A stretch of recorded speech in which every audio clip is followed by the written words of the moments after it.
So you're all very welcome to the All-Ireland Innovation Programme. For those who don't know me, I'm James Cunningham. I'm the Director of the Whitaker Institute, and we're a partner in this programme along with University College Cork, Queen's University Belfast and also UCD. I think this is the 9th year that the All-Ireland Innovation Programme has been running, and as part of this series is to invite an eminent and pioneering academics to really talk about different aspects of innovation. And this evening we have a great privilege of having Wim Vanhaverbeke from Hasselt University. Also his visiting position is at a business school in Spain and National University in Singapore. Wim is probably one of the pioneers in terms of the whole open innovation space. And we had two very great masterclasses there this afternoon and one more tomorrow. So it's been a great privilege for us to have Wim here and to give us his expertise and his insights and his current thinking in terms of open innovation. Also, I'd like to just sort of welcome our other partners, Lawrence from UCC, and I think there's one or two from UCD as well here tonight, and Queen's. So, without further ado, I'll hand you over to Owen McGuinness from InterTrade Ireland to say just a few words about the programme and also then to introduce Wim formally. So, over to you, Owen. Thanks very much. Thanks, James. I'll keep this very brief. As James has said, the innovation programme, the All-Ireland Innovation Programme, is a partnership between 4 universities. It now is from across the island and with InterTrade Ireland as well, and is now in its 9th year. And in a sense, the reason we have kept on doing it is and providing support for the universities to run the lectures is that the feedback from attendees has demonstrated that there's always a good, clear demand for new thinking in the area of business innovation and how that could be used to drive economic growth, which fits well with InterTrade Ireland's own mission. Wim this evening is going to talk a little bit about centering on open innovation, and since the rationale for open innovation is probably not in question, it's deliverable. It's actual the way it's being delivered or the way it's being taken up by companies is probably the issue. In a sense, every company probably can benefit from looking outside its doors in search of new business opportunities, and that brings to the fore the idea of having a fully functioning innovation ecosystem of different suppliers, clients, universities, financial institutions, and so on and so forth. And in InterTrade Ireland, we've worked over the last number of years on developing an all-island innovation ecosystem. The idea that if you're a company in Belfast, you can take up resources that are there in Galway or vice versa. Difficulty, I think as Wim will point out this evening, is that whilst the innovation ecosystem might be in place in both regions and across the island, companies are often reluctant maybe to take up some of the opportunities that are there, and the work that research that Wim and others have done is kind of look at some of the barriers and enablers that need to be removed, and the enablers that need to be there in place, I think, to make open innovation work and to make those ecosystems work in as full a possible way. I think it's probably overdue having somebody on the innovation programme talking about the whole area of open innovation. As James said beforehand, a lot more research is being done at PhD and postdoctorate level now in this area, so it's from that point of view as well as others, it's important to have Wim here this evening. As James has said, he's an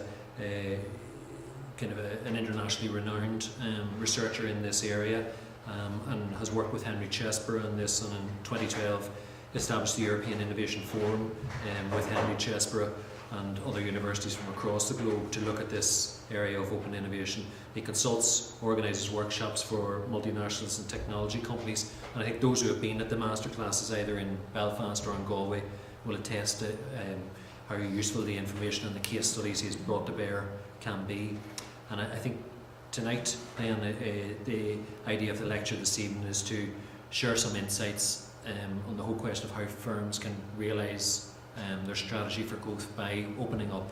And on that, I'm delighted to welcome Professor Vanhaverbeke to NUI Galway and now invite him to deliver his lecture entitled Open Innovation Fails Because Companies Are Not Prepared to Open Up.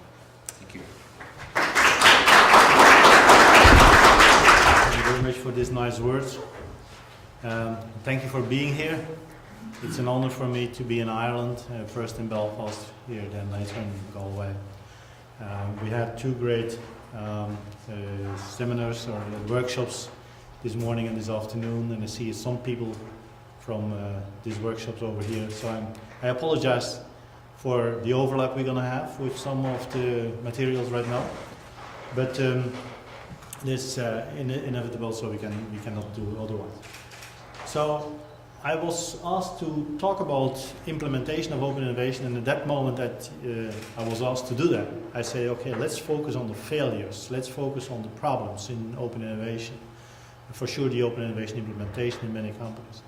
And it is a big, big problem, because around 80% of all the companies I have been visiting, or to some extent failing in implementing open innovation.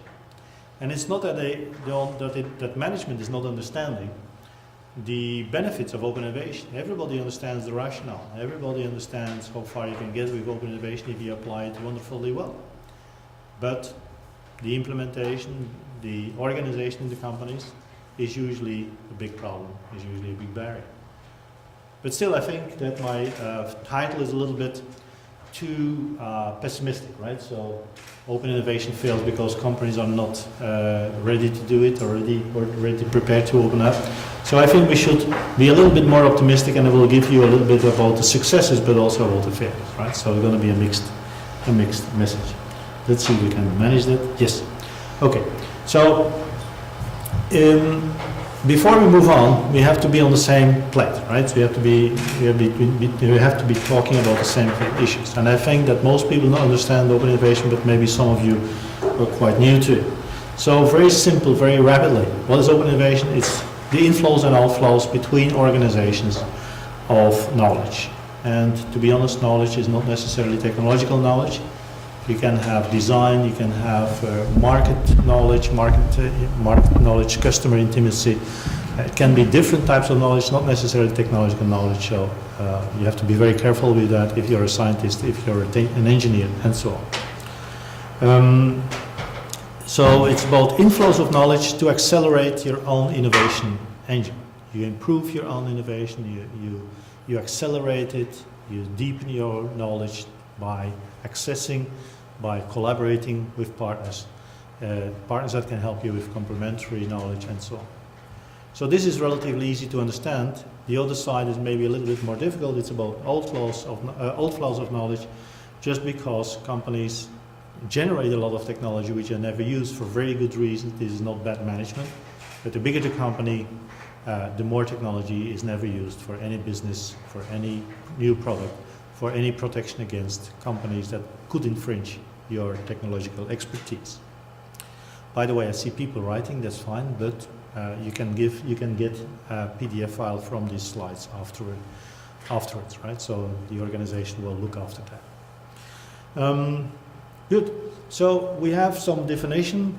We know what we are talking about, and this was the old style. The old style of innovation. So it's typically for a big company. You go from left to right, from the fuzzy front end of innovation funnel to the right end, but everything was done in the company. So the research was done in the company, development was done in the company, and finally also the market launch was done by the company. So this was typically in the 60s, 70s, 80s, let us say.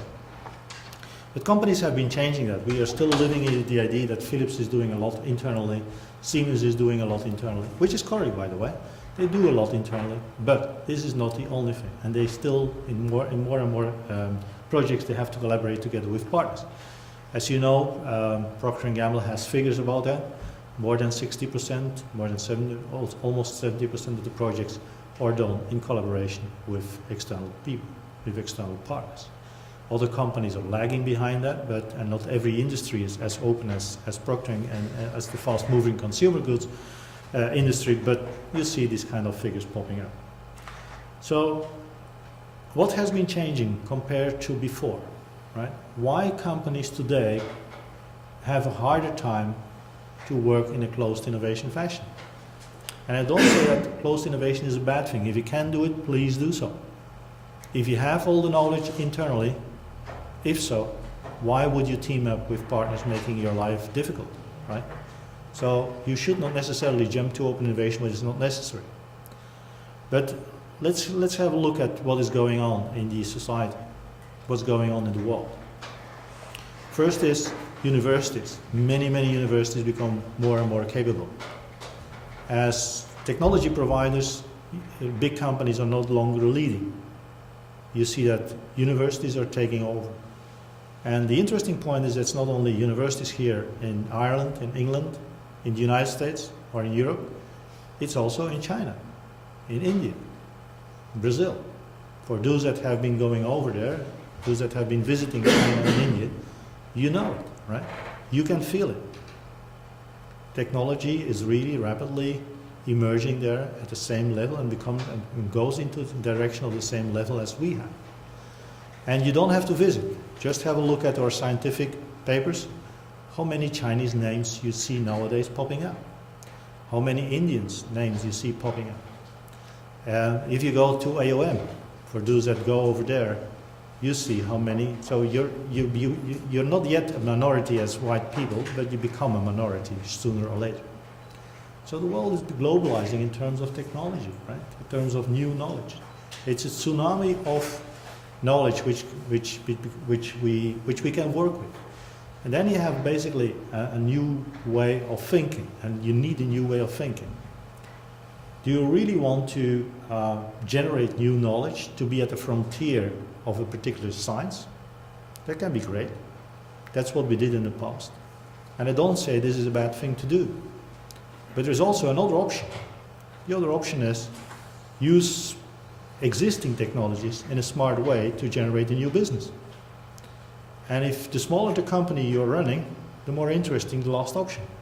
Because as a small company, it's pretty difficult, except when you're a high-tech startup and so on, it becomes very difficult to stay at the frontier, right? It becomes too expensive. And so using technology which is there in a smart way to generate new businesses is probably a thing that we have to learn. So on top of that, you will see that knowledge workers are those people that probably are becoming more mobile compared to 50 years ago. In the 60s, 70s and 80s, if you were in Philips, if you were a smart engineer or a smart scientist, you probably had only the possibility to work at Philips, at Siemens, or other big companies. Because that was your natural habitat. There you have everything to work on. But nowadays you have the possibility to set up your own company, because there's venture capital, right? And if you don't find it in Europe, you will find it in the United States. You set up your own business, and the combination of smart people with risk-taking capital is a very strong and very powerful force nowadays in our economies. They really fight nowadays. These small companies are fighting with big companies. And what is more interesting is that these big companies are tapping into the knowledge of these small companies, making a new ecosystem which we never have seen before. So open innovation only makes sense when the world is changing in this direction, and it really does, right? So, and the question is how we're going to change this in terms of the innovation funnel. And then this is still old stuff to show you, but we have to start from this end. So the innovation funnel is changing and becomes open. You have a lot of internal technology, but you need more and more external technology. You go from the very left, so from in the fuzzy front end, you still work with research partners like universities and research labs through research projects. Later on, you have venture investments, technology in licensing, and very much on the end, when the technology is ready to go to the market, you will have the possibility, you still have the possibility as a big company to acquire small technology firms and leverage that technology through your assets like manufacturing capabilities and distribution channels, which you probably have worldwide. So this is what we call the inbound or the outside in. There is also the other side, where you know that when you know that big companies have 80 to 85% of their patents which are never used for any commercial purpose. There's a lot of potential there to monetize on this unused technology through licensing, that's one thing, or through spinning off ventures which do not really fit the business model of the big company, right? So what I have been showing so far is not new. This is old stuff what Henry Chesbrough has been showing. I hope for the reasons to make sure that everybody is on the same plate, that we can start with this background knowledge. What I want to do right now is extending the model. And this is one of the chapters we have in the new book coming. So in October, November 2014, we will have a new book with Oxford University Press. The follow-up, it's a follow-up of the 2006 book, and we try to look at what kind of research should be done in the next 10 years. And in the third chapter, we try to extend, let's say, the original model and show that open innovation is probably more or is relevant for probably a whole range of companies, a whole range of industries which before never were thinking about open innovation. And if I can show you with a few examples how it works, then I'm pretty happy to share these thoughts with you. So originally we combined open and closed innovation with open and closed business models. And in the second book of Henry, he has been focusing on business models. What you should understand of business models is that they create value for a customer, and that you also should capture a portion of that value through a business model as a company. But what is really interesting is what is an open business model? And here in an open business model, you're going to generate greater value through leveraging more ideas, external ideas of other partners, and you're going to jointly create value for the customers. Right? So here in this case, you jointly go to the customer, you jointly have an offering, and it's the joint value that is really important. But you also have to split up somehow this value you're going to capture, because it makes no sense that one partner is really profitable while the other partner is not profitable at all. So you have to be both profitable, and you have to share this pie. You have to capture value through the two parts. So how does it work? So what is the basic framework? So on the y-axis you have like closed innovation, inside-out innovation, outside-in. That's what we have seen so far. But now I combine it with closed and open business models.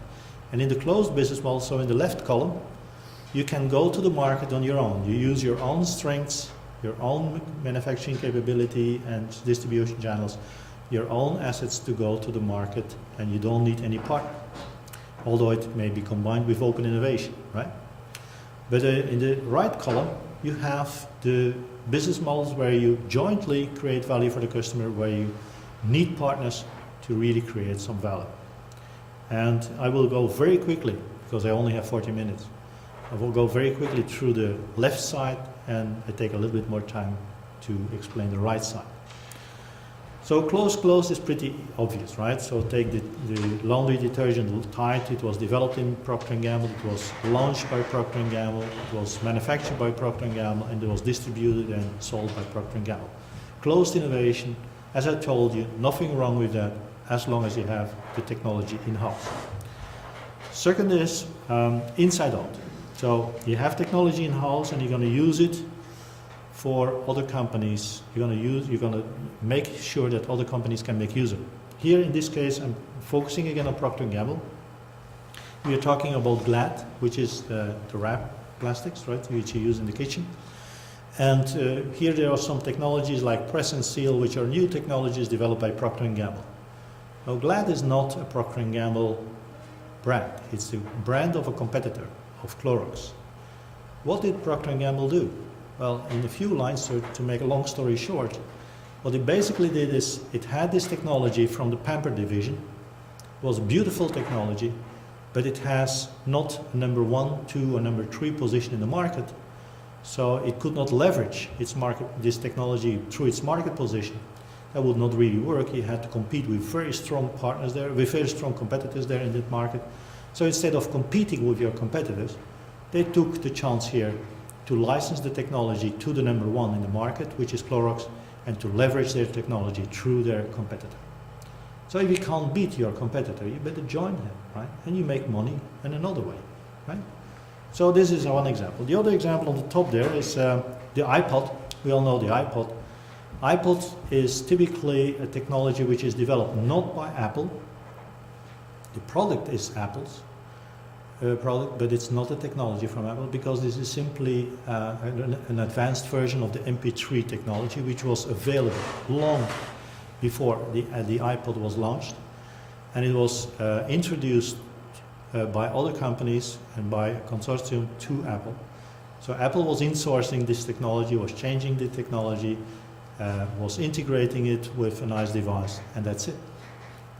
So in 6 months they came to the market, and it was an open innovation, but the model is closed because Apple launched it. They really sold it, manufactured it, so everything was in hands of Apple. So it's still a closed business model. Now this is the old stuff. This is nothing new. This is maybe boring. But let's move to the right side, and then I think we have like a new field of open innovation which has different rules. So the first one is if you have closed innovation and open business models. And now we stay with Apple, but we go to the iPhone. As you may know, the iPhone hit the market by surprise, 2006, 2007. And it was prepared within Apple, closed innovation, within Apple for 3-5 years. So typically Apple, it's closed innovation, but the business model is open. Why is that? Well, what is the value of an iPhone for you as a customer? Is it the device? Well, yes, sure. You have to have a device with the hardware and software which is working smoothly. The interface should be great. It really helps. The design is nice and so on. But is this the real value? Value really comes from the other side, from the apps. You use your iPhone day and night because you have all these apps. And it allows you to do many more things than what you could do with a telephone or with a mobile phone, let's say 6 to 8 years ago, right? So here, what is the value for a customer of the iPhone? It's the joint value of the technology, the device, the hardware, software, and the apps. Who is making the apps? Well, originally they thought Apple would make it, but they quickly switched to a platform where others could make their business model, and others could make their products and their apps based on the platform of the iPhone. And so it's joint value creation, right? Apple is only generating part of the value. And you see already it's the way how these two, so the way how the app community together with Apple understand each other and nurture each other by a good device, by good apps. If the apps improve in quality, if the apps improve in services, you get more value from your iPhone. And if the iPhone improves in technology, you can do more apps. And so you see how the joint value is delivered by the two, or let's say by more partners, and not only by Apple itself. So we are talking slowly, we are moving in the direction of an innovation ecosystem, right? We're no longer talking about single firms, about one-to-one relationships. We are not talking about an innovation funnel anymore. Talking more and more about open innovation systems. But let's make more fun, right? So we go to the open area. So inside out means some technology from some company is used by other companies. So here IBM technology is used by the Linux community to make sure that together they can make more, can create more value. What has IBM doing during the last 15 years, last 13 years I think? Well, they have been backing the Linux community for heavily, right? Very strongly. First with 300 patents, giving them, IBM gave Linux 300 patents for free to the community. Plus every year 100 million in investments. Why do they do that? Well, it's a very good business model in terms that you give away again to become stronger together. What was the problem with Linux? Linux was a competitor of Windows, but Windows was strong, Linux was weak. It was not yet a credible, reliable operating system. And IBM had a lot to win to make sure that it has an alternative up to Windows, because there you had a monopoly from Microsoft. And they wanted to strengthen the Linux operating system to a credible operating system that really could compete with Windows. So what it did is it used its power, its technology power.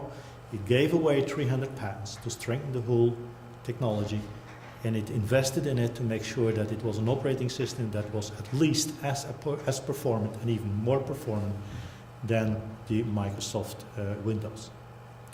Once you have this, then IBM can make its application software, because that's the business of IBM. They make sophisticated application software based on the Linux.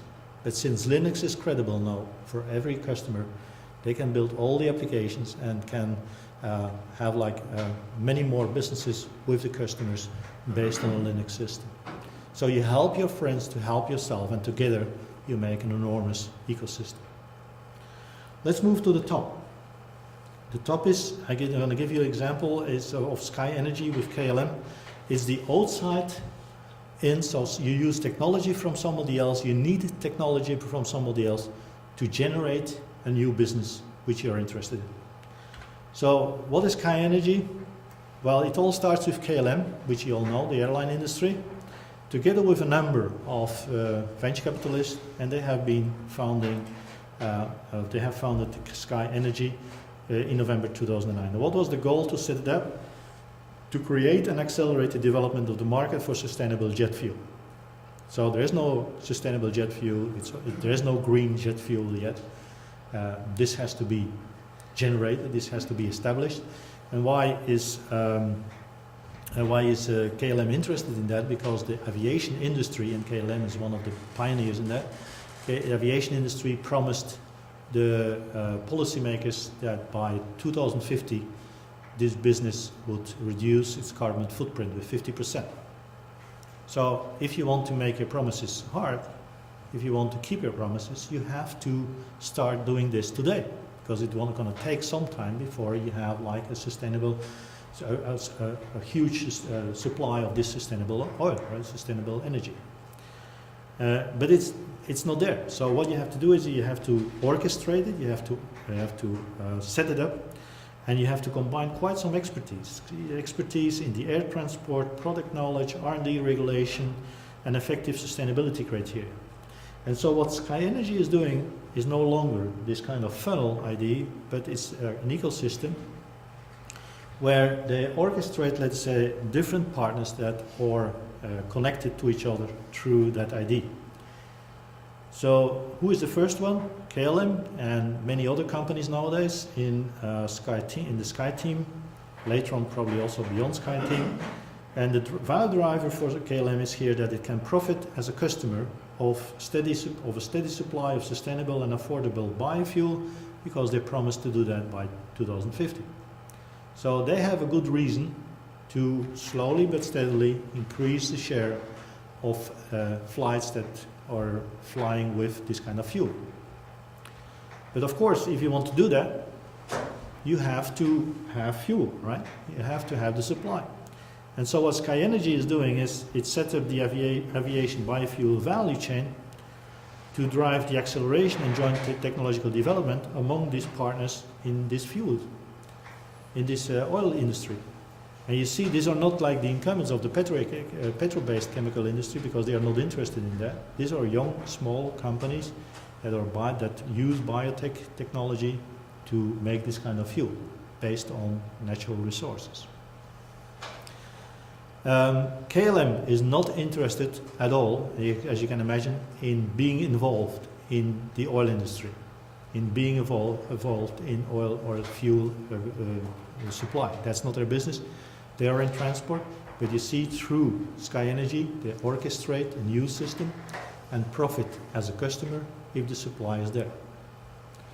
But you also need not only the supplies, you need a lot of financial investments here. So you need good connections with the financial world, and you need governmental agencies, because the government has to make sure that you have criteria, fixed criteria how this whole system can work. If the criteria change overnight and change every 3-4 years, you will see that this whole system will collapse, right? So also policymakers have to make sure you have a reliable framework, regulatory framework, to make sure that you can move on over the next decades towards that target, right? So it has some implications too for how we want to make policy, how we generate policies in Europe in the long term to get this kind of targets finalized. But you can extend these kind of models, right? We are completely now in the area of ecosystem building. So if you're a service company and you have no technical expertise, but you depend on the technological expertise of a number of manufacturing companies, you can organize the same ecosystems. Many SMEs, and we have seen some examples this afternoon in the workshops, they have insufficient technology expertise to do the job. And so they rely on others. They build an ecosystem where the technology remains external to the company, but supports the company in the target and the objectives they want to reach. And a very beautiful example is NASA, but you can also take ESA, right? Where they orchestrate very complex programs to fly to Mars, right, or do other stuff. And they are not involved in these technologies themselves. It's a question of bringing together expertise from different businesses to make sure that they can go to Mars, right? And that's the orchestration issue that they have. So this is a company that is mission-oriented and needs, let's say, the expertise and the ecosystem to do that. But we can go a little bit further. Assume you have only commodities in your market, and therefore I will force you right now to think like the general manager of the crude oil business in, for instance, BP or Shell, right? So you have your product you're selling is a commodity, your product innovation is excluded, and yet the question is, can you profit from open innovation in an indirect way? And the answer is yes. Look again at the value drivers of your business model. And I give you one example. One value driver is oil well exploration. If you can find the best wells, the most productive wells in the world earlier than your competitors, you may be sure you're going to have higher productivity, higher profitability. But how do you do that? Well, you do have some expertise as BP or Shell in this area, but you're not the leader in that. The leadership, technological leadership, is in companies like Schlumberger and many other small companies that work together with these kind of guys. And so you have to set up again a kind of consortium where you pour in money, where you work together with Schlumberger and others to find new technologies to explore or to find oil wells earlier and better and deeper than what others have been doing. You extend the technological frontier there. And as soon as you found a well, so in 2, 3, 4 years, then, for instance, you give Schlumberger the right to duplicate the revenues by copying this technology for competitors later on, because you found already a number of wells which are pretty interesting.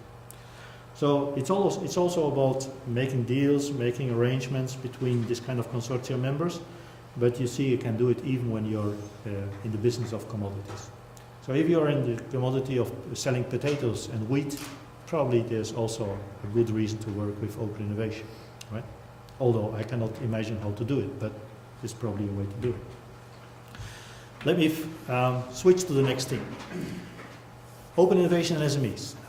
And again, I'm going to focus on, I'm going to switch a little bit, I'm going to focus on low-tech SMEs, because you all might think, okay, open innovation is well for high-tech SMEs, and we do have a number of examples. We have seen some in the afternoon, right? So how companies really, high-tech companies really can work together with big partners, with universities and so on.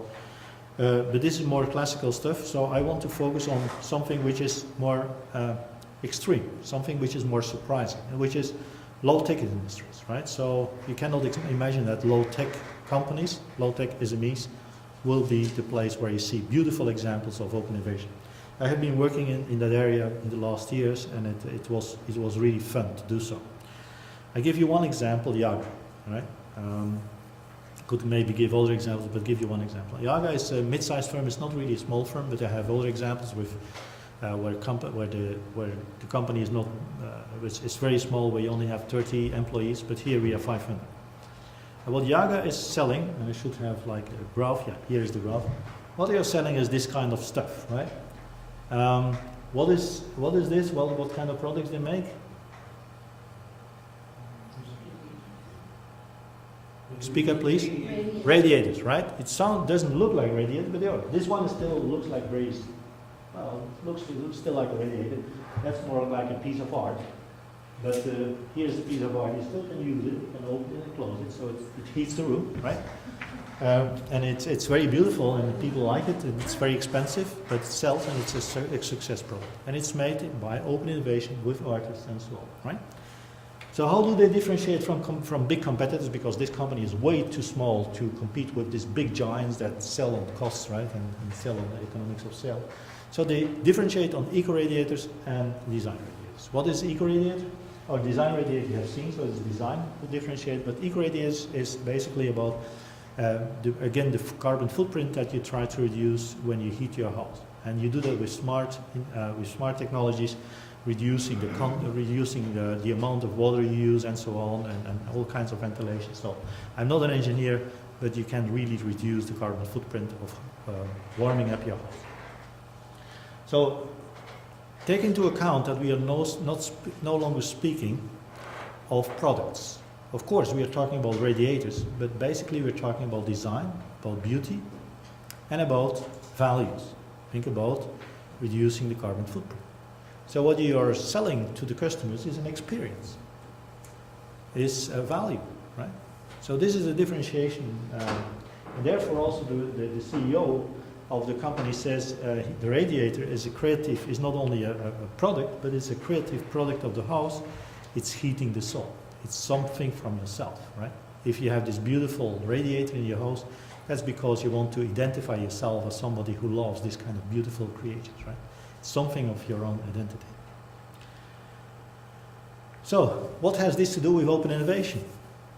Well, very simple stuff, and I will reduce it to two examples. You see on the top picture, you see two identical rooms, right? And these are test rooms. And what they do there is, for instance, if a professor or a research lab thinks that they have new technology which further reduce the carbon footprint, they invite them to test it for free. And of course, for research labs and universities, this is great stuff. You can test your materials for free. But for the company, there's a big benefit, because early on, when the technology is not ready to go to the market, you already test it, and you see how good it is, if it's promising or not. And if it's promising, they just license the technology early on. So before your competitors even know about this technology, you're already preparing to go into the market. So that's why they have this kind of leading edge technology. So this is open innovation, really power of using knowledge of others, bringing it in. But you can do it more commercially. If you have big clients, potential clients, like those that went into the Federation Tower, built a Federation Tower in Moscow, you invite them to compare it with competing products. And since Yaga has been building these products for 30 years, 95% of the time they win. They win this kind of test, because they have been specializing in that. Now, if you use that intelligently, you don't even have to spend anything on marketing, because you just ask these potential clients to show the results to the press. And what is more credible than your potential clients telling how good you are, instead of telling the press how good you are? So this is a credible way of doing some PR here. But there is more. Same company went to the market. The same company organized in 2007 the product days. And you can consider this as a big happening where the company invites its customers, potential clients, everybody who's important in the country, let's say.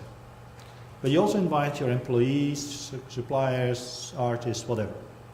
And you combine it with a kind of competition, a kind of tournament, to bring in new ideas for new products, right? And that's what they did. And they got 190, the company has 500 employees, they got 190 ideas, right? New ideas for new products, of which 48 came from non-professional people, so people from the factory floor. And they took 6 ideas into production in the next 6 months. So this is this is how it looks like. Should not be a high tech, can be very low cost. This is just in the company, in the factory, where you see all these ideas hanging on the wall, just paper, right? And you see some prototypes here on the floor. You invite your customers, make it a big happening, and then you have this as one of the winners. And they make it into production. It's still very successful. Where do you use it?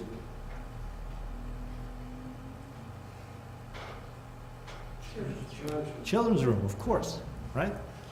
And you see the advantages, right? So the heating part is nicely covered. You cannot burn yourself because that can have 90 degrees Celsius. You see also that the corners are rounded, so you cannot hit yourself because boys and so on, when they fight in the room, right? So you never know. And it also has a soft cover, so that helps too. And you can choose different colors. Now you can imagine you're an engineer, you're inventing this. This is not an engineer's work, right? This is just a guy who was working in the company, had kids, and wanted to do something special. How much do you pay for this idea? Almost nothing, right? But you got an awful lot of new products, new ideas coming up to the market, and this is a success, right? So everybody can do that. You can do that in your company too. This is not high science. This is pure common sense, right? Now the company did some stupid things too, but I will not take away time from you there. But the interesting part is this guy is a genius. It's a little bit a weird guy, the CEO. It's also a genius. He does these kind of beautiful things. He surprises the world with beautiful ideas. But at the same time, he also made some major mistakes, like here, going to the Nevada desert, making this big sculpture, getting the attention of the world to finally, he wanted to realize this new online web community and creativity. And I told him this will not work because people don't get crazy, people don't get committed to an abstract idea. And it did never work, but okay. So, you think I'm talking too much about manufacturing companies? Okay. So why not focusing on on services? You can use the PETS assurance, but it will take me too long. So let me just introduce to you the KLM Jet Service. What is the KLM Jet Service? Very simple. The value proposition is that C-level managers, people that have no time and are very expensive, have to visit around and visit clients, important accounts. And if you do that, for instance, in London, or you do that even in Belfast or in Dublin, you probably have a big problem if you have to go to the airport. You have traffic jams, you have a lot of time to lose in the airport, taxiing is a long time. So you probably can visit only one customer somewhere in Italy where you have the same problems in Milano, right? And probably a second one if you're lucky. Now what it would be probably save a lot of time, and if you can do it differently and you can promise to these kind of managers that they can visit 4 to 5 clients a day. How do you do that? Well, that's the jet service. You pick up this guy from his home by taxi. You bring him to a regional airport, very regional, very small, as we have many all over Europe. You have a small plane, right? It's a jet, right? A small jet. He just flies to Italy.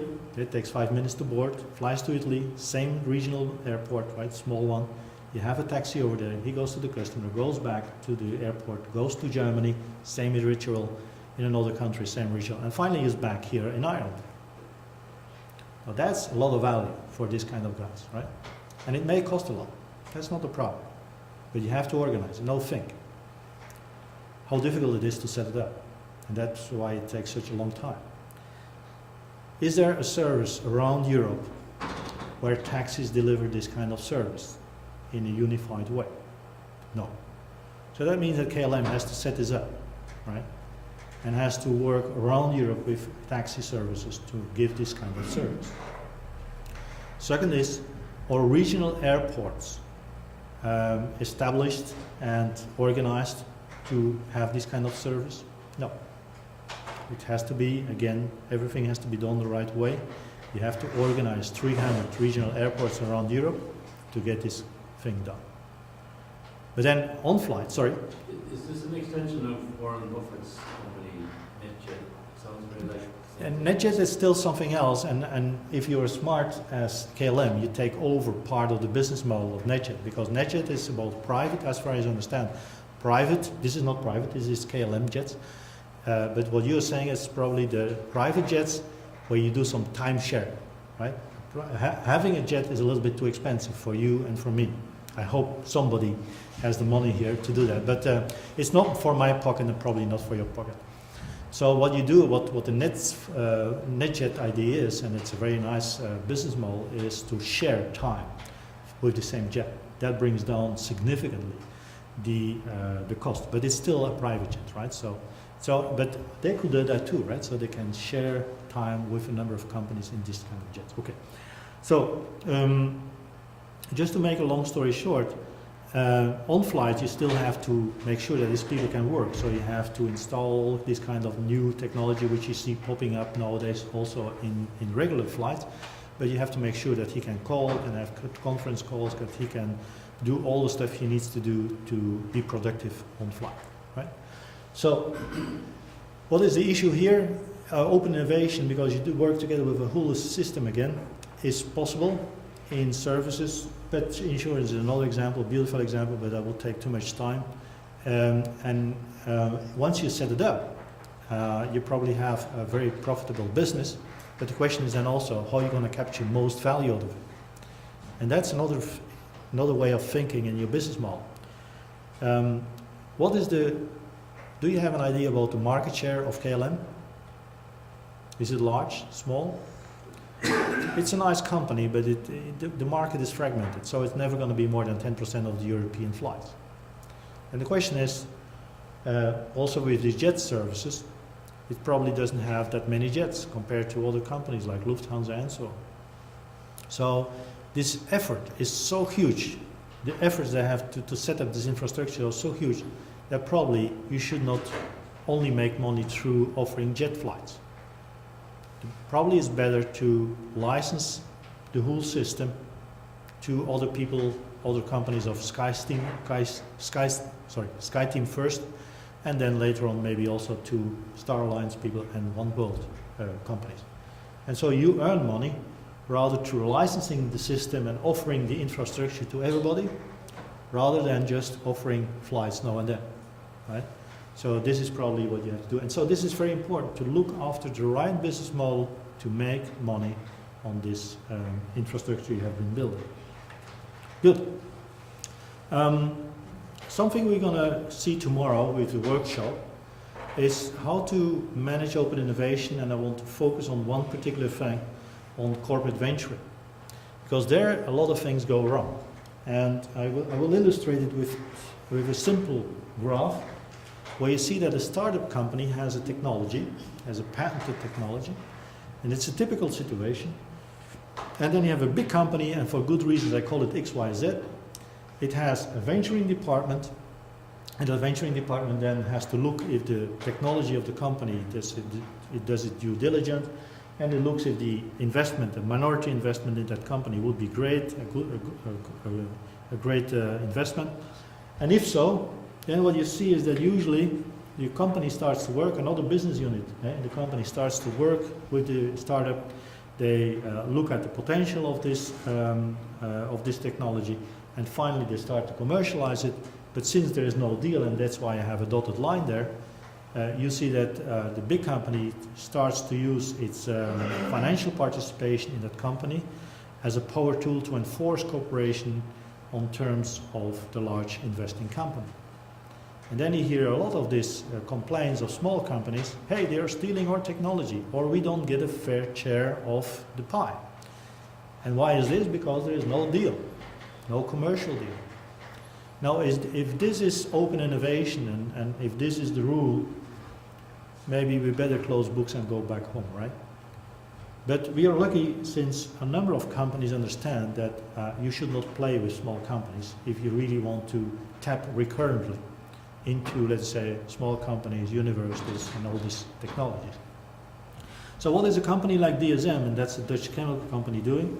You have this startup company with for instance, one or two patents. You have DSM Venturing. They are doing their due diligence. They finally see that this is a beautiful technology. And then the venturing department doesn't get any right to move on to invest in this company unless and only if the business unit that may commercialize that technology first has a negotiation, first negotiates with the startup company about the commercialization. So upfront, before they sign up, before they invest in a small company, they sit together and they look at how they can eventually commercialize the technology. And this is very important because you set up upfront a deal, a kind of letter of intent between the two companies, how to move, how to go forward, right, in the commercialization of the deal. You want to stay a good partner with this small company because they are venture capital backed. And if you end up in a war with a small company, you may be sure you're going to end up in war with the venture capitalists, the other owners, let's say, of the company. And venture capitalists are very well networked around the world. And if you get a bad reputation, you may be sure the world will know, the financial world will know that you have a bad reputation. Now turn it upside down. If you have a good reputation like DSM, because you become a preferred partner. And so venture capitalists around the world will know, okay, this is an excellent technology. Go and knock at the door at DSM before you knock at other doors. Now, and that's really a competitive advantage because the very best technologies around the world start with you and not with your competitors. So that gives you an option for for nice competitive advantages for big companies. And so, sorry, go ahead. So if they go when they meet DSM and they're approved, I beg your pardon? so if the startup meets DSM Yeah, and then they're approved, yeah. the creation of the new business unit isn't necessarily with DSM, it's just that they have DSM approval. Yeah, sure. So then they can move on and not necessarily with DSM, they don't have to work with DSM. Yeah. So if you have an approval, of course, so what you do is you make a commercial deal with this business unit. And I give you the example here. It's about food specialties. So the division food specialties in DSM makes a deal with this company and will make a deal of an exclusive, for instance, an exclusive licensing deal to use this technology in food specialties for the next 5 years in Europe, for instance, right? That could be a deal. Okay, so you make this kind of deal. You set the boundaries of the commercial deal. Of course, this small company still gets the right, and that's something you have to negotiate too. If small company gets the right, for instance, to go with the same technology to pharmaceutical companies, because the same technology has potential there in that area, right? And so you should, as a big company, be smart enough not to lock in that small company by an exclusive licensing deal that is too broad, right? Make it small enough so that it has still freedom to generate more profits in another business, which is not your business, you're not interested in that, but leave it to freedom. And the venture capitalists who were backing this company want to be happy because you are pushing, let us say, the establishment of a new venture, of a new business with DSM, but at the same time you leave the freedom to do other things, right, and to generate more revenues in other applications, right? So it's a question of good, and you see, we're talking about two times about the same type of technology, but it's the deal between the companies, it's the management between the companies that becomes crucial. So external management, external relation management is the real issue, is the real problem, the real barrier to generate or to get results from open innovation. If you don't do that, if you don't focus on how to manage properly the relationships with your partners, you have a big problem, right?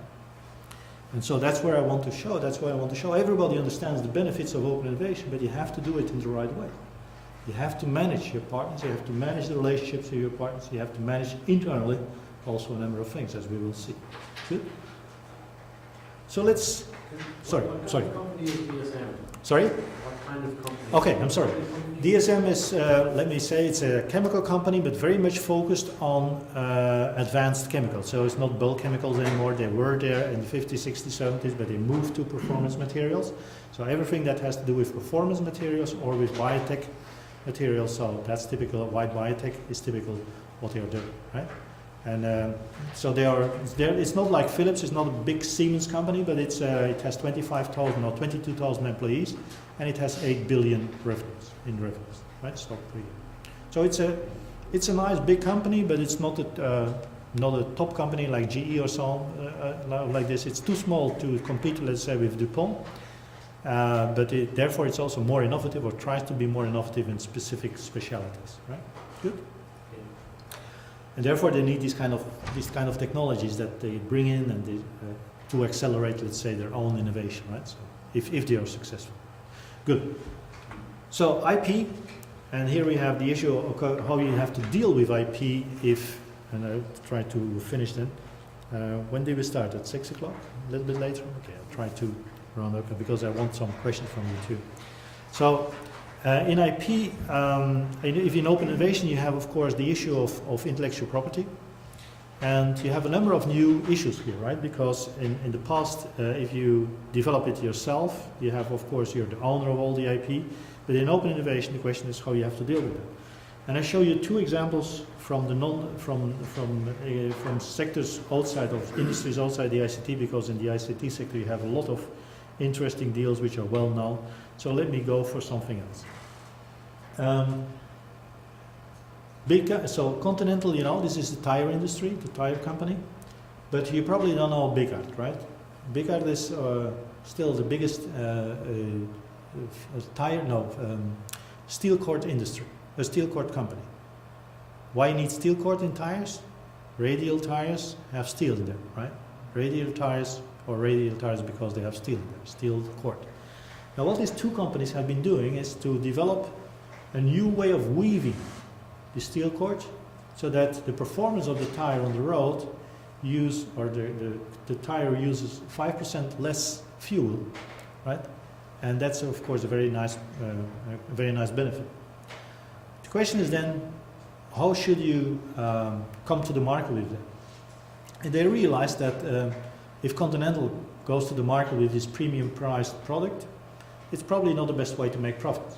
So they realized that if they could set a standard, that probably this is a much better way to make profits. But how do you make a standard out of technology which is co-developed? And then they had this kind of scheme.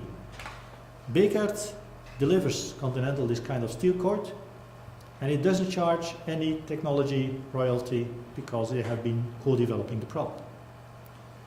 Second, Bekaert has the option here, or has the right to sell to competitors of Continental. But Continental is in this way losing its competitive advantage because everybody gets the same new technology, and therefore it gets 100% of this royalty income. But then we go symmetrically, and then you see that other suppliers, so all the competitors of Bekaert can supply Continental. They charge X% royalty rate, and the 100% income of that royalty rate goes to Bekaert this time, because Bekaert is losing from its competitors. And to make the picture complete, other suppliers can deliver to other clients, right, to other tire manufacturers, but at a higher royalty rate, and the income is split now by not 50-50 but 60-40, because Bekaert is doing all the administration for the licensing schemes. And in this way, slowly but surely, and maybe you're driving already with this kind of tire, slowly but surely this becomes a new standard into the tire industry. And you make money based on licensing, not on product differentiation. Let me see if I can move on. I will skip the IMEC case. Let me see if I can. Okay, let's finish with the maturity frameworks. So I have been talking a lot about reaching out to others, more sectors that can benefit from open innovation. You can benefit from open innovation in an indirect way. I have shown how important it is to manage properly external relationships, but you also have to manage open innovation internally, because you only can reach in a proper way externally if you have everything organized internally, right? And that's how we call them. So you see that different companies have different stages of maturity in this kind of organization, internal organization of open innovation in their company. And this is really important, right? Because I can give you one example. Let me stick to one example. If you want to reach out to other technologies, external technologies, but your R&D department is hit by what we call the so-called not invented here syndrome, which is a cultural issue, how do you want to reach out properly? It will not work, simply, because your own R&D people will resist solutions coming from the outside. They will just neglect it. They will not work on it. They will not continue to work on it. Even when you bring it in, it will not work. And it's sometimes very devastating for R&D people to work with external people, because in some companies they have been realizing that students in a Malaysian university come with solutions, different solutions of course, than what people with different doctoral degrees have been working on for 5 years. So open innovation can be very powerful, but also very devastating for internal research. So if your culture is not changed internally, so that R&D managers are rewarded to find external solutions, you will never ever integrate, let's say, external solutions into the business and lead to commercial success. So it's very important to do that properly and to manage also it internally. And most companies I have seen make mistakes over there. So what you see is that you have different maturity stages. You have the experimentation stage, where you see that companies only work on project-based resource allocation for open innovation. You have the second stage, where you see that there is some support of the C-level management and some organizational embedment. You have the third stage, where you see significant formal resources allocated to open innovation by the top management. And finally, you see that open innovation also becomes culturally embedded, that everything is well-defined and open and well-managed innovation networks, seamless integration of open innovation and shareholder value justification of the investments of open innovation. But as you see, Forrester research shows that only 1% of the people, of the companies involved in open innovation are hitting that target so far.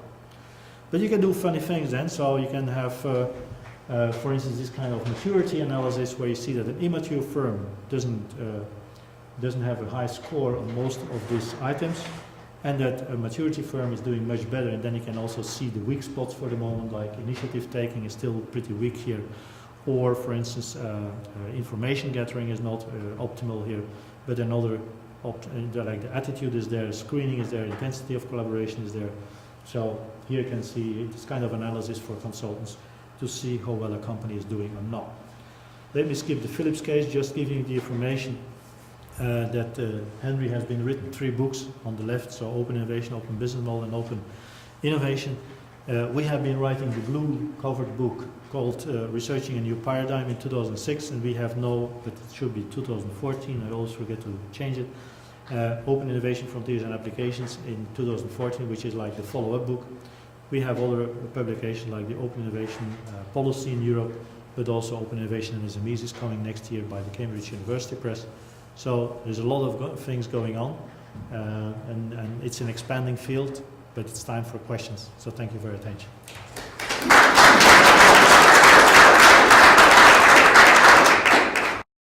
I kind of have a whole series of questions about open innovation and intellectual property, or just call it proprietary knowledge, proprietary know-how.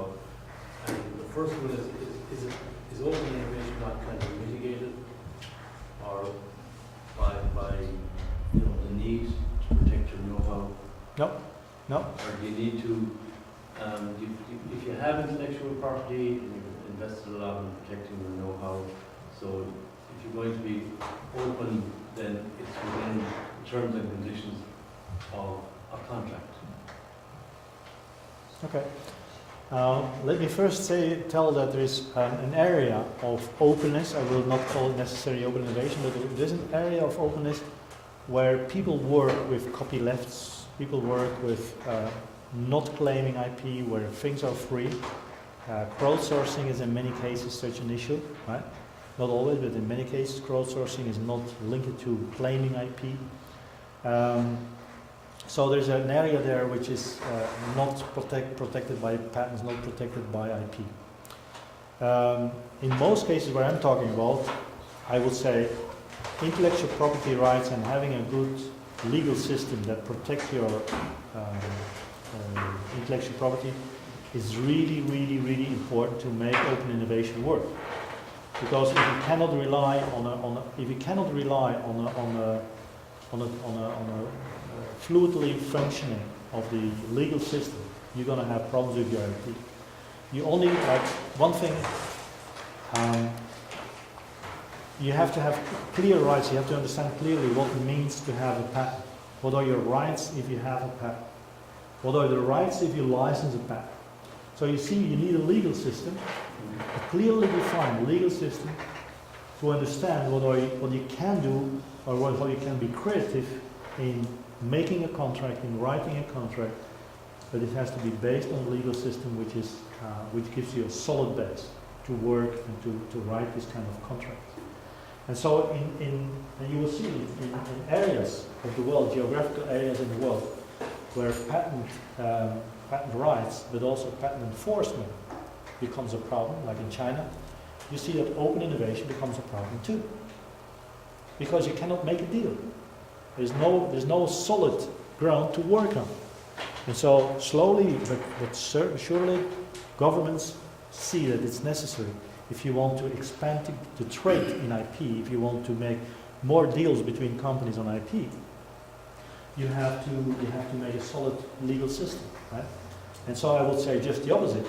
If you want to have more open innovation, you probably need not maybe more patent protection, but a more transparent, clear legal system to move ahead, right? So I will say just the opposite.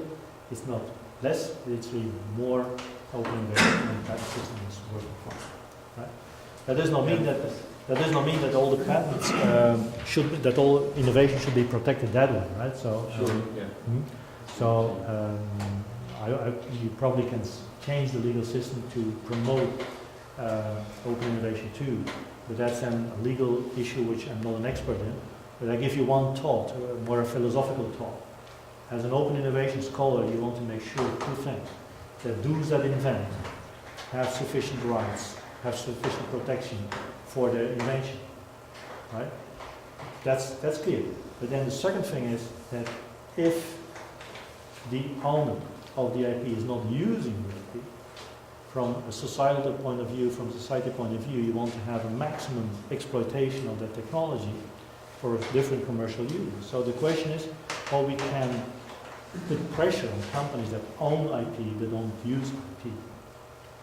And so I don't know the legal systems here, but you could think about if technology is not used for any purpose during the last 10 years, it should be opened up instead of having it for 20 years. Right? But that would be a major difference, right, compared to the legal system today. And I'm not eager to claim that, right? So I'm just opening up ideas, right? So and trying to loosen that kind of situation, because I think there's a lot of technology buried, right? So like I told you, in big companies, 80%, 85% of these patents are never used. So this is massive. We are talking about 10,000s of patents, right? And of course, not every patent is useful. But if you can generate, if you can open up 10% of these patents, this is thousands of patents with economic value, where probably a lot of SMEs will be happy to work on. But how to unlock it? It's not easy. Because what is one of the problems is that big companies, and I have been witnessing that with Philips and Nokia, big companies don't like to make time for this kind of stuff because it's peanut for them. It doesn't move the needle. How much money they can make on an SME, on 100 SMEs, or 10 SMEs, generating 10 million a year. It's peanuts for them. Yeah? It's too much of a hassle. They lose too much of their engineering time for doing that. So even though they want to, if they want to do that, right, it will be different. Then the other option would be, okay, tell us which technology you probably don't want to use anymore. You take an option to reuse it later on, and let's have this technology outside the company onto some kind of platform which is usable for other companies. It's difficult, right? So, and I'm not sure how to make that into a legally valuable contract, but we have to think of it. I think companies already start to understand that they have to renew their patent portfolio quickly. So you see that many companies, large companies, are not renewing many patents after 10 years, right? Because it's too costly and so on. That could also be a way you can manage it. Yes? So if you're a government, make sure that the renewal of the patent becomes very expensive after 10 years. Because that means if you use it, that means that it's still economically very valuable, and so you can really pay for it.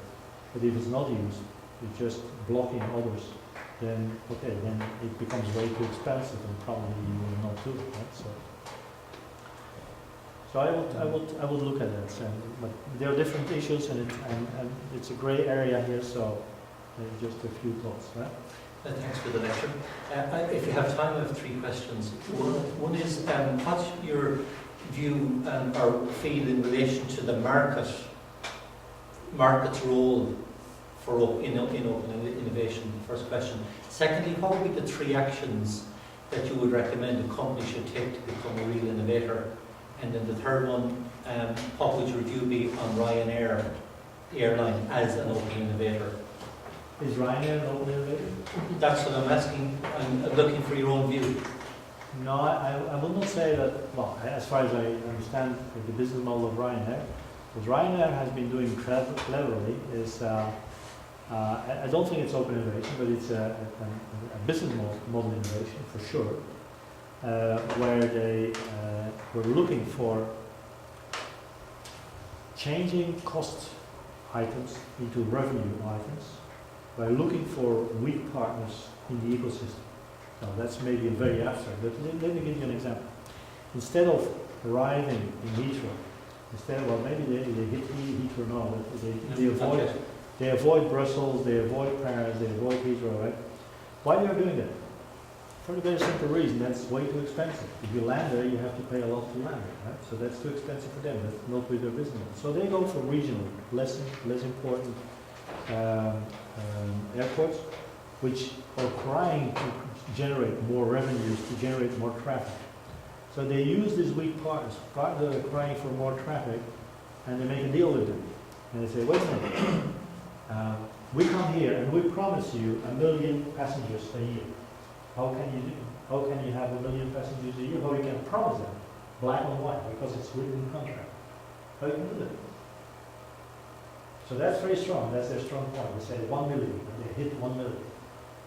Why is that? You should know. Maybe you profited already from it.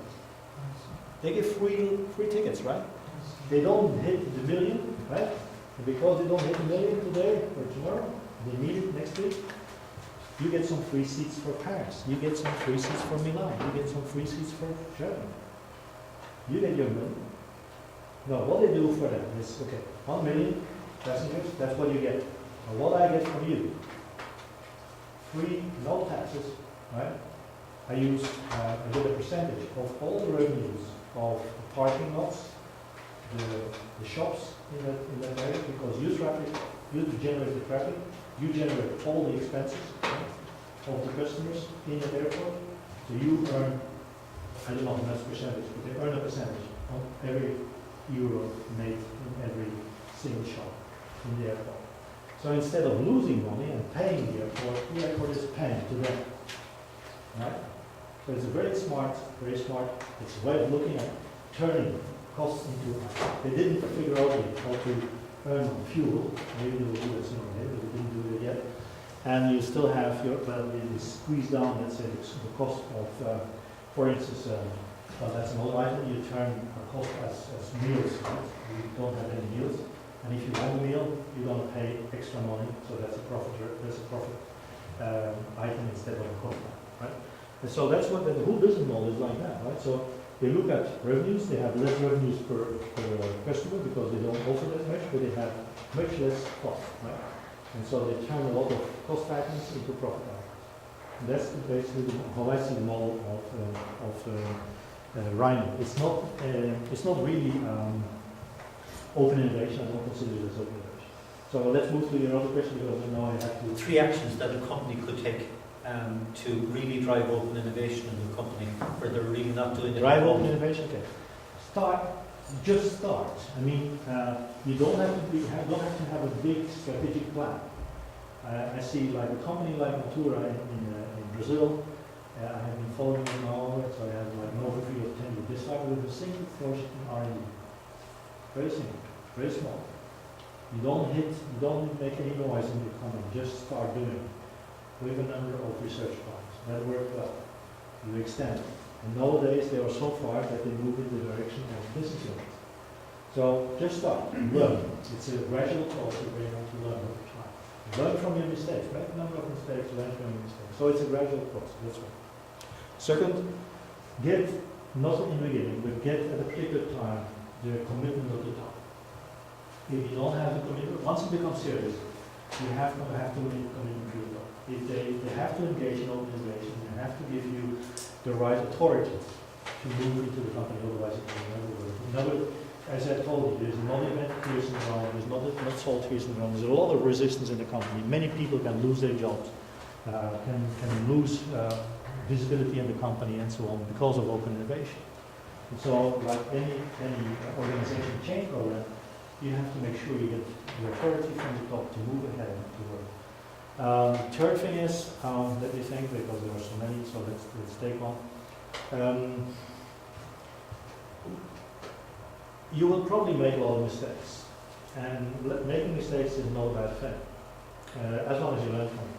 So the question is, how can you quickly learn from your mistakes? And what I see is that smart companies first learn from others, right? So they are in continuous connection with others. Others that have been doing the same game, have been going through open innovation. That's what you see also, that's also the success of the European Innovation Forum, where they have been establishing with Henry.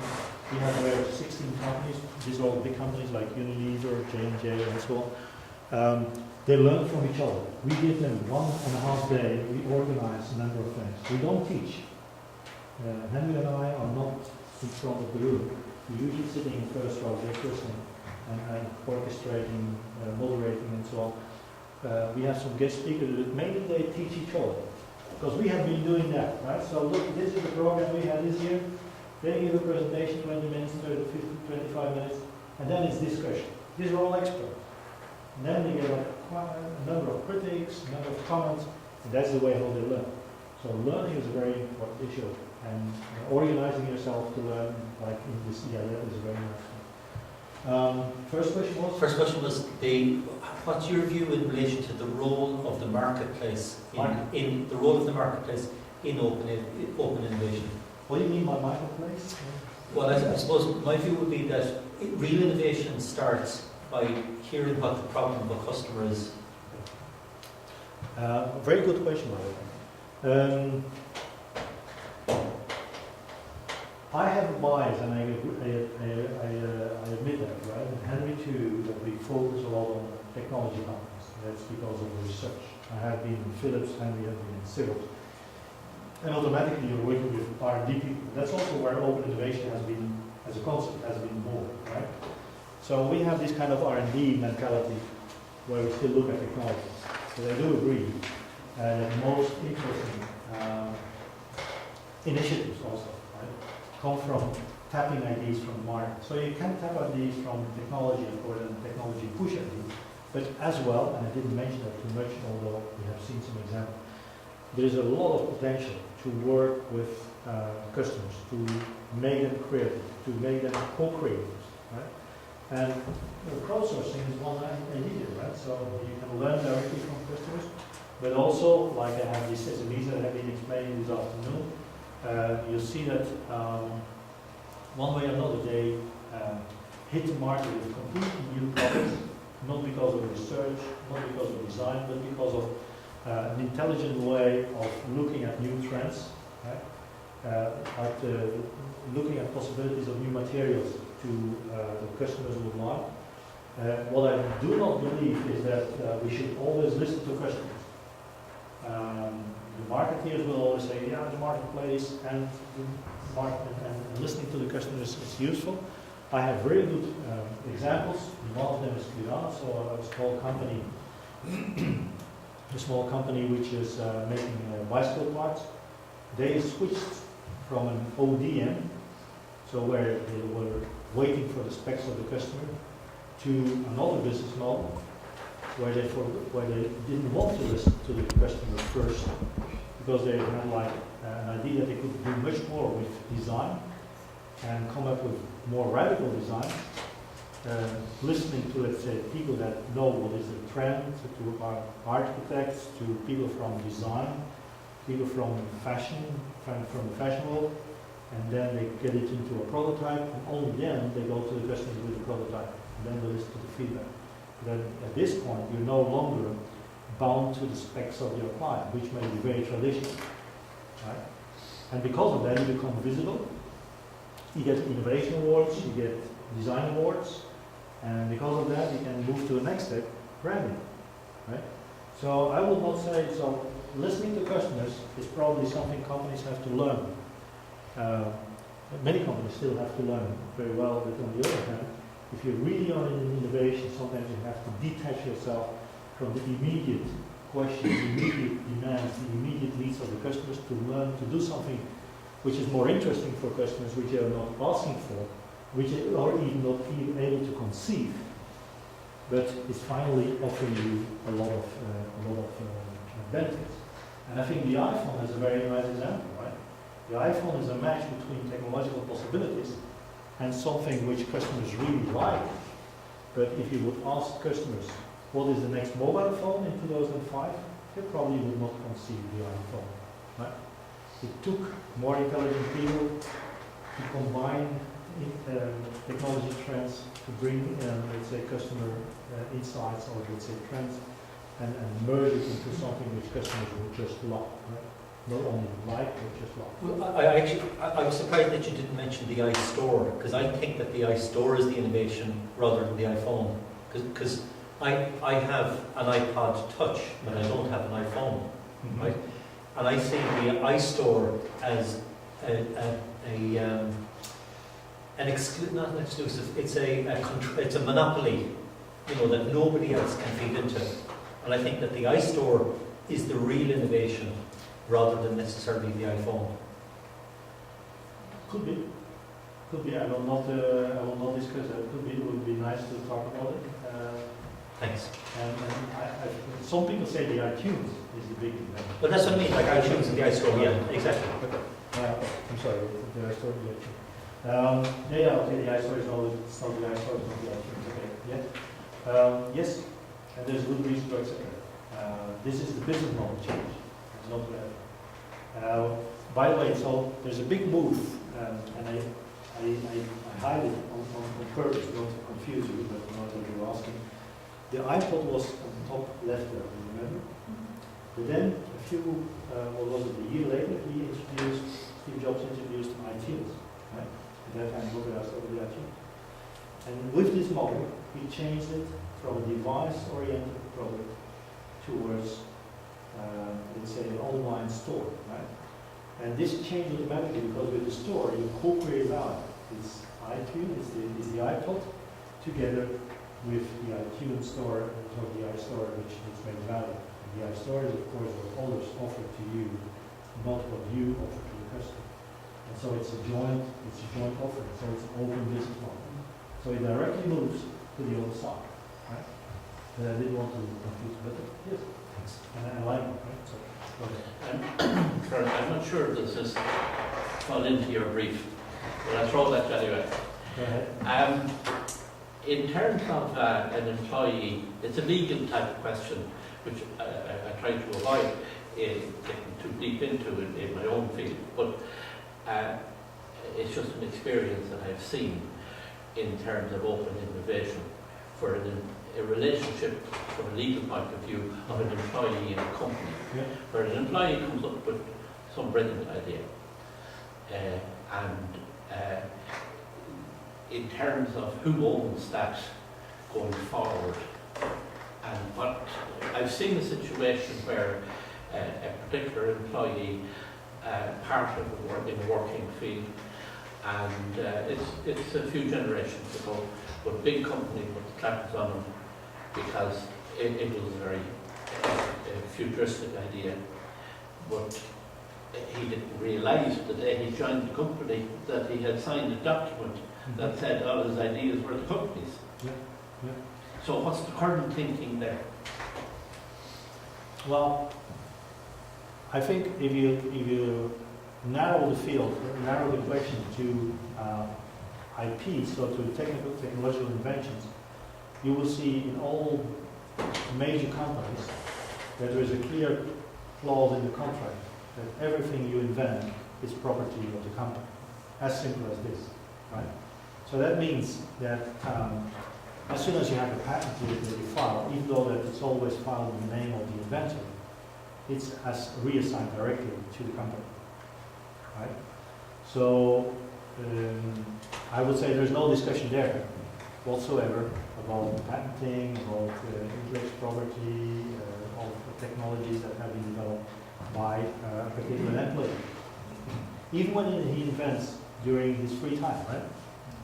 That doesn't make any sense. So the problems start when the company doesn't have, small companies, doesn't have this kind of clause in the contracts where you see unexpected ideas popping up in places where you don't expect it, right? So just employees on the factory floor.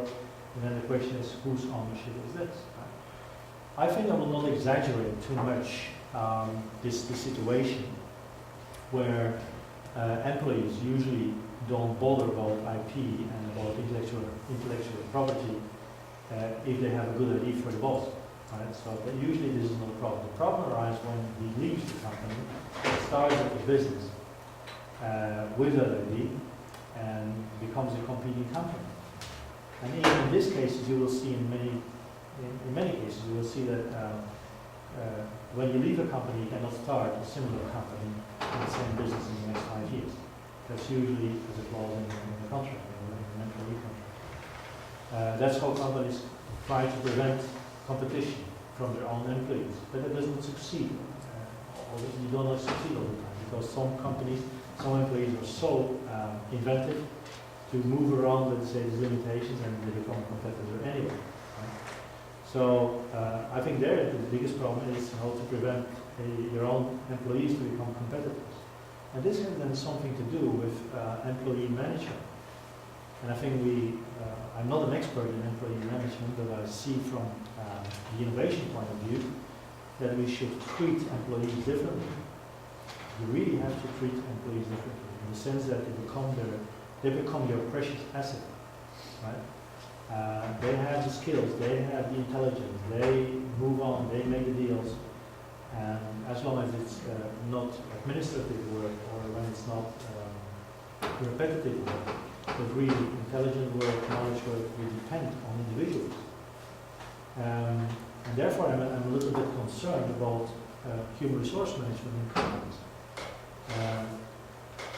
If you want to in the company, if you want to make an investment of more than $1 million, you probably have to go sky high in the hierarchy to get authority. But the same people, and they should not be very high in the ranking, they can make a decision about hiring an employee, which will probably cost the company in the next few years hundreds and thousands, maybe $1 million over time on wages. And they make a decision low in the organization about this guy. They're just going to tell you, so it makes a big difference, right? So the market is, well, the market nowadays is different, but you need a new engineer, right? And you have two candidates. And one is really no good, and the other one is, oh, he's okay, right? So instead of looking for new candidates and going 1 month ahead and doing more efforts to say, okay, it will be, so I'm going to hire this guy. So what you basically are doing is limiting the competence for the next 10 years, next 15 years of the company, because you hired not the best in time. And that's something we have to think about, right? If competition is really based on intelligence, it's really based on intellectual capital, you have to be able to hire the best people, to train people to the best people. Right? And you have really to do this kind of exercise. And that's also then an exercise in retaining people. Because if you make a good place where you can learn, where you can do interesting things, where there's a good environment to work, an exciting environment to work, they will not switch to a competing company. They will not set up their own company because they like the company, they like to be loyal to the company, and so on. So it's also it's also a kind of objective of current management to manage the human resources and the intellectual capital, which is embedded in the people, to do that in a different way. So I think the problem is much broader than your question. Right? So I think you have to open it up and manage it in a much better way. It links to many other topics in the company.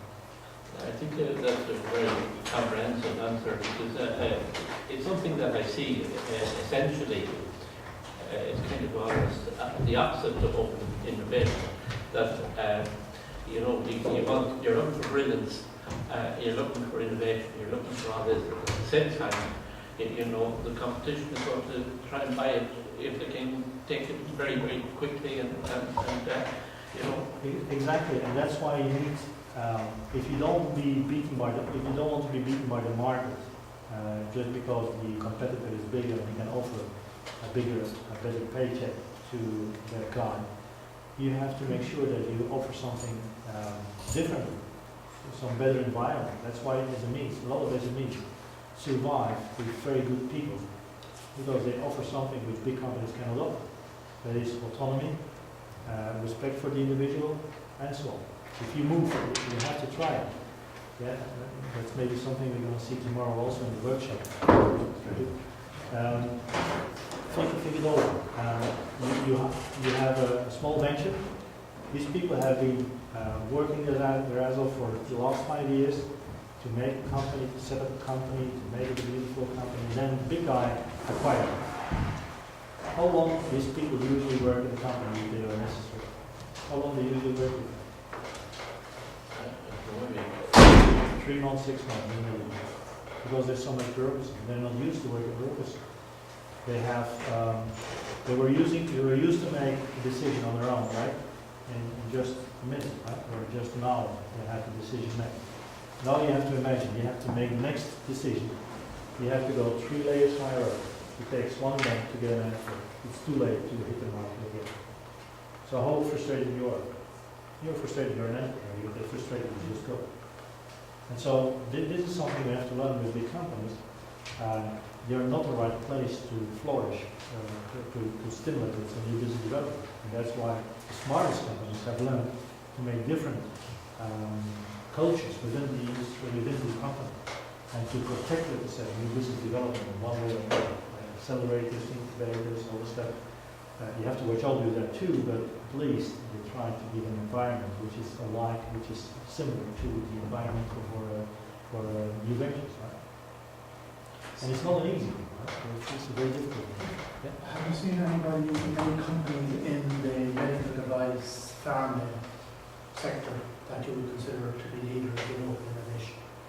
No, I'm not acquainted with the industry. The only thing I know is medical equipment is a little bit a strange animal, I could call it, in the open innovation field, because as far as I understand, that's fine, right? Take it with a grain of salt here. There's a lot of possibilities in this area which are not related to high tech, or let's say to technology developments. Like in pharmaceutical industry, it's clear there is biotech pushing. It's technology pushing, let's say, and you have to open up to biotech firms and to upstream companies and research. I think in the area you mentioned, so medical devices and so on, here is much more the practitioners that can give you a serious input. And I can be wrong, but what I see is that you combine an engineer with a surgeon. It's always a practitioner, somebody who is used to do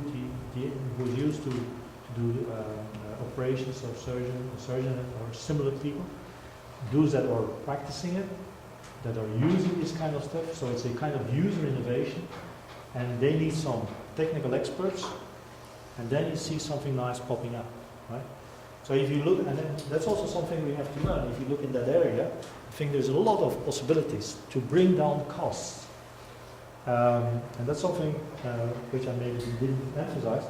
There's a lot of potential, not in looking for new inventions which make things more expensive, but in that area there's a lot of new inventions making surgery less invasive, and so much less expensive. And so the whole cost of surgery becomes really low if we can find new things which are less invasive, quicker to cure, let's say, the patient, and so on, all this kind of stuff. And so, but this comes mainly from practitioners that have good ideas that want to move on, and so it's based on the users, right? So that's all what I know, right? So, but that's also kind of open innovation, but then from the user side. And you don't have to be big. What I see is that small companies do great stuff. 2 people, 5 people, 10 people do great stuff, and then they are acquired by the big guys. So that's a typical game, right? Okay, Wim, I think we're done.